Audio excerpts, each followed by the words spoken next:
ચૂંટણીનો માહોલ છે. અલગ અલગ પાર્ટીઓ પોતાના દાવા આપી રહી છે. ભારતીય જનતા પાર્ટી જેણે સંકલ્પ પત્ર જાહેર કર્યું છે. નડિયાદ મહાનગરપાલિકા ખાતે પણ દબાણ સ્થિત આવેલી કમલમ અને ત્યાં આ જાહેરનામું એટલે કે સંકલ્પ પત્ર જાહેર કરવામાં આવ્યું છે. આ પ્રસંગે અનેક મહાનુભાવો ઉપસ્થિત રહ્યા છે. નડિયાદ શહેરમાં આવનારી મહાનગરપાલિકાની સામાન્ય ચૂંટણીને ધ્યાનમાં રાખીને ભારતીય જનતા પાર્ટી દ્વારા વિકાસના રોડમેપ સાથે સંકલ્પ પત્ર જાહેર કરવામાં આવ્યું છે. દબાણ રોડ સ્થિત ભારતીય જનતા પાર્ટી એટલે કે ભાજપા કાર્યાલય કમલમ ખાતે આયોજિત કાર્યક્રમમાં સંકલ્પ પત્રનું વિમોચન પણ કરવામાં આવ્યું છે.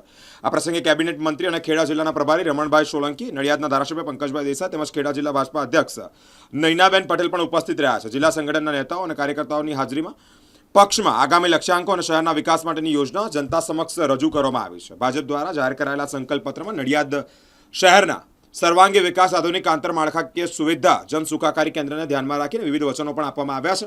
કાર્યક્રમ દરમિયાન નડિયાદ મહાનગરપાલિકાના તમામ 13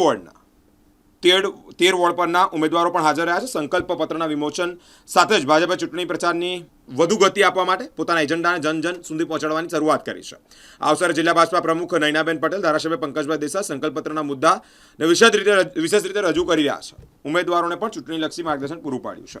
નડિયાદ મહાનગરપાલિકાના ચૂંટણીમાં જ્યારથી મહાનગરપાલિકા બની છે ત્યારથી લઈ અને આવનારા સમયની અંદર મહાનગરપાલિકા બન્યા પછી 5 વર્ષમાં કેવા પ્રકારના કાર્યો હશે, એમાં ખાસ કરીને અલગ અલગ જે પ્રજાની અપેક્ષા મુજબના જે કાર્યો છે એને કેવી રીતે આગળ લઈ જવા, એ કાર્યો કેવા હોઈ શકે, કયા પ્રકારના હોઈ શકે, એની એક દિશા આપતો આજનો આ સંકલ્પ પત્રનો કાર્યક્રમ હતો.